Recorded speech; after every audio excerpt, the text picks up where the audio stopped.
நிக்கும்போது கேக்குறீங்களா, அதனால கேக்குறேன். என்னது எங்க கடை வாசல்ல உங்க கடை பக்கத்துல நிப்பாட்டுறேன். எந்த கடையில நின்னுச்சு அது? ஃபர்ஸ்ட் நான் அங்க நிப்பாட்டினேன்ல, அங்க அது கடுவு கொண்டு கடை.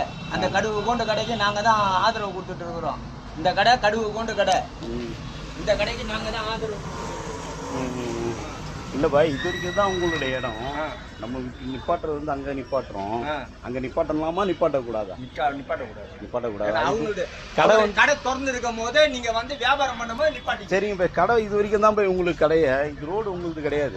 என்ன பண்ண போறீங்க? இல்ல சொல்றேன். இல்ல அது என்னது ஆன் பண்ணிட்டு இல்ல சீன் எல்லாம் போட்டுட்டு இருக்கீங்க. எங்களுக்கு எல்லா சீனும் நாங்க பாத்துட்டு உட்காந்துட்டு இருக்கிறோம். நீங்க புதுசா சீன் எல்லாம் எங்களுக்கு எல்லாம் போட வேணாம். உங்க சீன் எங்கேயுமே வந்து செட் ஆகாது. சரி பாய், நான் என்ன கேக்குறேன்னா, கடை உந்து பேட்டி எடுக்கிறீங்களா? வாங்க. இல்ல பாய் வாங்க, நான் இங்க வாங்க. பேட்டி எடுக்கிறீங்க எடுத்துட்டு போங்க. எது லூஸ் டாபிக் பண்றீங்க? வண்டி அங்க விட கூடாதுன்னு சொல்றேன். நீங்க ஏன் டென்ஷனா பேசுறீங்க?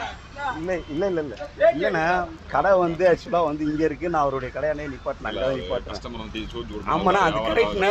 நான் எத்தனை டைம் நான் சொல்றேன் இல்லைங்க, டெய்லி நான் வந்து பஜாருக்கு வருவேன், வண்டி எத்தனை நிப்பாட்டுவேன். சப்போஸ் நீங்க நிப்பாட்டும் போது நான் தள்ளி நிப்பாட்டிடுவேன், நான் அந்த சைடு போய் நிப்பாட்டிடுவேன். பார்த்துருக்கீங்கல்ல, நான் பஜாருக்குள்ளார தான் போறேன். ஆக்சுவலா வந்து ஒரு 5 நிமிஷம் நிப்பாட்டிக்கிறேன். அப்படி சொன்னா பரவாயில்ல. பெருசா நமக்கு 5 நிமிஷம் சொன்னேன், இப்படி காமிக்காதா, அப்படி போ அப்படின்றாரு. கடை நம்மளே இல்ல இது இந்த சொல்யூஷனுக்கே முதல்ல ஒரு இது ஐடியா பண்ணும்.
அவங்க இப்போ